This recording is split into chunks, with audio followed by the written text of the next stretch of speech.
าวลาวออกมาอยู่ข้างนอกครั้งแรกเนาะออกมาอยู่ข้างนอกเป็นบ่มีหมู่โดยที่แบบอยู่ตัวคนเดียวหลังเลิกเวียกเขาเฮ็ดหยังแหน่โดยมาเลยสบายดีเด้อทุกคนมื้อนี้มาเจอกันกับนิกสาวลาวอีกแล้วหลังจากที่ห่างหายกันเฮิงเติบเนาะนี่บ่ได้ลงคลิปคือโดนแฮง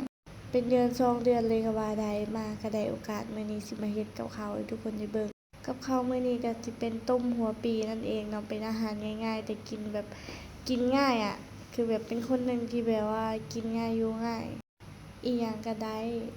แล้วมีพี่ๆบอกว่า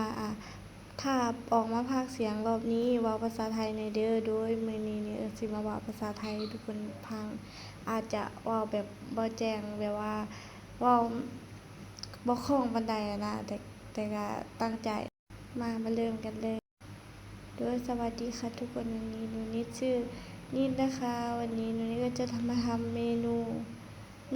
มื้อนี้ออกลาวอีกแล้วบ่เว้าแล้ว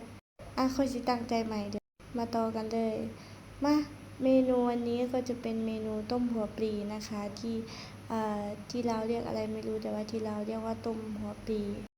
จะเรียกว่าแกงก็ได้เวลาเราแช่น้ำก็จะเป็นแบบเหมือนน้ำสีขาวๆออกส่วนมากเวลาแบบคลอดลูกแบบเนี้ยเขาต้มกินเนี่ยแบบว่ามีน้ำเนาะส่วนมากเขาจะให้คนที่คลอดลูกใหม่ๆกินแต่ว่ามื้อนี้นี่ก็แบบคิดยากเนาะทุกคนแบบว่าที่บ้านเรากินบ่อยมากถ้าแบบไม่สบายอย่างนี้แม่ก็จะไปตัดหัวปลีแล้วก็ต้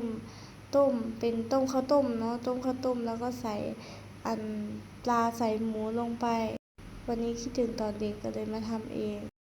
ก็โทรถามสูตรว่าต้องทำยังไงนะแต่ว่าแม่ไม่รับสายเดี๋ยวนี้ก็เลยต้องคิดค้นขึ้นมาเองก็เลยกะว่าคิดว่าจะตำอันนี้เนาะตำพริกแบบไม่ต้องแหลกมากค่ะนะแต่ก็ตำพออันนี้แล้วก็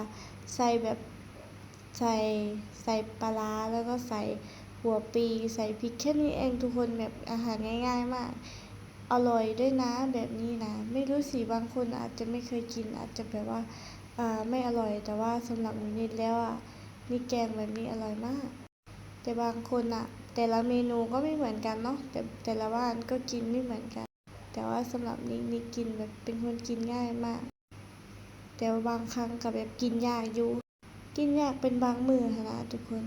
ว่าจะพากย์เสียงไทยจบคลิปพูดแต่ลาวโอ้ยเนาะเว้าลาวผสมไทยขออภัยเด้อผู้ใดที่ผ่านไปผ่านมาก็อย่าลืมทักทายคุยกันได้เจอกันใหม่คลิปหน้าบ๊ายบายเด้อคนโสดคนมีแฟนทั้งหลายบ๊ายบาย